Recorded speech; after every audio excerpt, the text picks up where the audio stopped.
We are very proud to have Royer Farm Fresh beef, lamb, and pork as our inaugural featured producers. The Royer Farm is located in Vermilion County, Indiana, and is operated by Scott and Nikki Royer. As their business name implies, the Royers specialize in beef, lamb, and pork, mostly for direct marketing.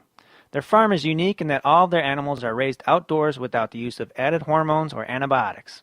We were fortunate enough recently to visit with the Royers and talk with them about their business. They started by giving us a brief history of their farm. My great-great-grandfather, Perry Overpeck, actually settled this farm in 1864. So I'm the 5th generation to live here. My son Nick is the 6th generation. Right, Betty? And for the first couple of generations, it was what you think of as an traditional old-time farm. You know, they used horses and mules for the crop farming. They had all species, dairy cows, beef cattle, hogs, sheep. And then with my parents, Nick and Diane, they did more work with seed stock cattle in terms of showing and exhibiting across the country, and AI work and embryo transfer work. And then when my dad passed away unexpectedly in 2000, Scott and I came back to the farm because there was 200 cows that needed to be fed, and we hadn't really put up much winter feed. And so the first couple of years, we're just kind of getting our heads above water and taking care of the cows and deciding what we wanted to do. Their operation has grown substantially into one of the more successful direct marketing farms in Indiana. And when we first started out, it was pretty funny. We had 2 coolers at a $50 tent. And now I think we have 11 freezers, and we go to 5 farmers markets, so it's definitely grown. And that adds up to a lot of meat. This past year we sold around 24,000 pounds of beef, about 5,000 pounds of pork, and about 5,000 pounds of lamb. As with most farms of their size, the Royers knew that to be successful, they'd have to find voids or niches in current markets and ways that they could best fill them. For the Royers, it started with lamb production. When we came back to the family farm, we knew we needed to find our own niche and our own specialty, our own way to make a living off the farm. And we'd raised sheep for quite some time, and I've been around sheep my whole life. And it's just really difficult to find quality lamb in stores. And we felt like that was something unique that we could provide. Maybe there's not a great demand for it, but there was enough people looking for it, and it'd be a specialty niche market that we knew how to fill. The Royers have definitely found their niche, but it's their ability to capitalize on their available resources and also to recognize their strengths that have allowed their business to grow. But ultimately, you really have to look at your own resources, not only resources as far as the land that you have, equipment that you currently have, but also just your personal skills and what you're likely to follow through with, or what you're likely to be best at. And you need to take advantage of your environment, your skills, and your total set of resources, and not get too focused on what other people are doing, but think more, what can I do that others can't do? What's my unfair advantage, and how can I capitalize on that? One of the Royers' advantages is the close relationship that they've developed with their local processor and the ability to produce the exact cuts of meats that their customers demand.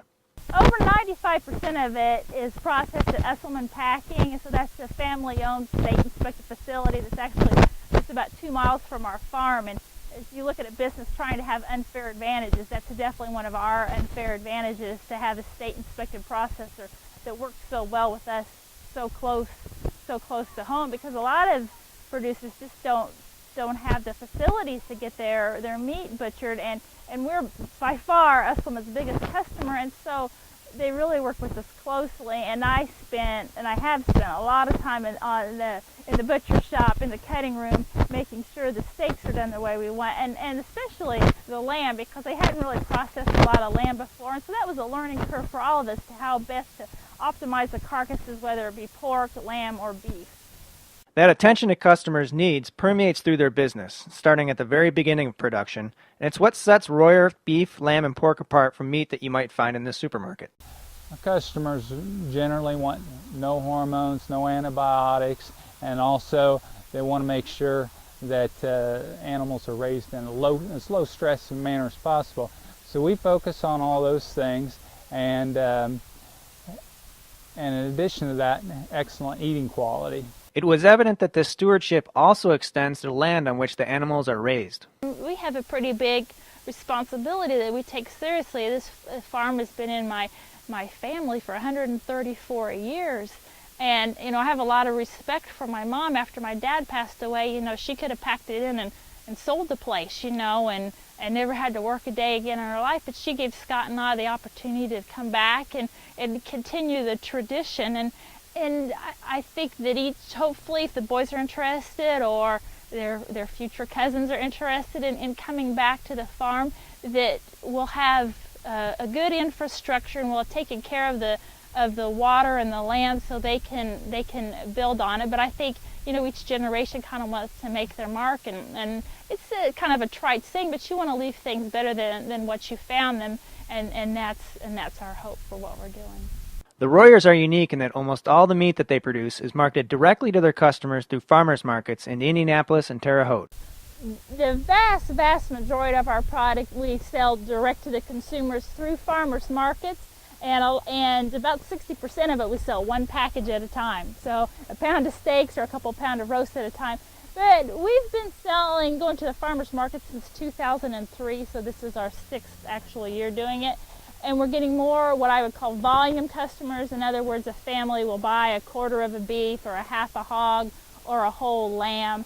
And so it's nice to be able to grow that part of the business because it makes inventory easier for us to handle when you know you've got a whole lamb sold as opposed to just the lamb chops and you're still trying to figure out what to do with a ground lamb or vice versa. Direct marketing presents the Royers with some unique opportunities and also some unique challenges. We get direct feedback. I think it's a challenge for so many farmers and for consumers. You know, there's so many middlemen in between that it's hard to get that direct feedback. And so if somebody really likes something and we know we're doing it right, we hear about it next week after they've grilled out, or if we've messed up and something's not the way they want it to be, then we hear about that too. As direct marketers who regularly meet face-to-face with their customers, the Royers also realize that they are ambassadors for agriculture, and it's a role that they take very seriously.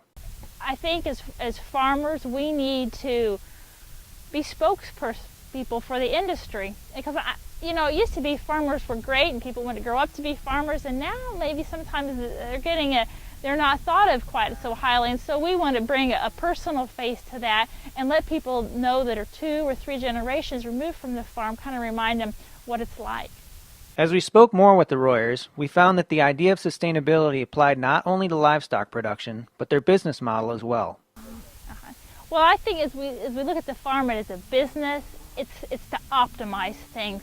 Early on, we got kind of in a trap of trying to maximize things, but we realized that what we were maximizing was our stress and our gray hair, and just kind of step back and really analyze what's worked in the past and what really doesn't work, and to look at optimizing things. So that's why, I mean, we could raise more cattle, we could raise more sheep, but it's the balance between all the species that really works for us.